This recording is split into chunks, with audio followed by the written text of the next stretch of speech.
వచ్చే ఏడాది నుంచి అమల్లోకి రానున్న జీఎస్టీకి సంబంధించి త్వరగా విధి విధానాలు ఖరారు కావాల్సిన అవసరం ఉందన్నారు ఆర్థిక మంత్రి ఈటెల రాజేందర్. రాష్ట్రాలకు పన్నుల వాటా తగ్గకుండా కేంద్రం చూడాలన్నారు. జీఎస్టీ సమావేశాల్లో పాల్గొనేందుకు ఢిల్లీ వెళ్లిన ఈటెల రాష్ట్రానికి రావాల్సిన నిధుల కోసం కూడా ప్రయత్నం చేస్తామని చెప్పారు. సమావేశాలు ఈ రోజు రేపు 2 రోజులు జరుగుతూ ఉన్నాయి. గతంలో కేంద్రం ఏ స్టేక్ హోల్డర్లకి,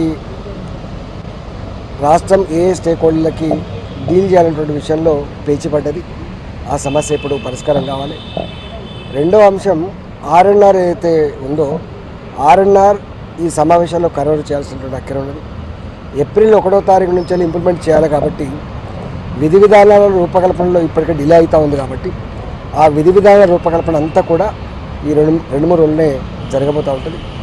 దీంతో పాటుగా జిఎస్టీ మీటింగ్తో పాటుగా గతంలో తెలంగాణ రాష్ట్ర ప్రభుత్వానికి కొన్ని డబ్బులు రావాల్సినటువంటి అక్కరుండే సిఎస్టీ కంపల్సేషన్ కావచ్చు, బ్యాక్వర్డ్ జిల్లాల కింద ఇచ్చేటువంటి డబ్బులు కావచ్చు, ఇవాళ ఫుడ్ మినిస్ట్రీ నుంచి మాకు సివిల్ సప్లైస్ రావాల్సినటువంటి 1640 కోట్ల రూపాయలు కావచ్చు.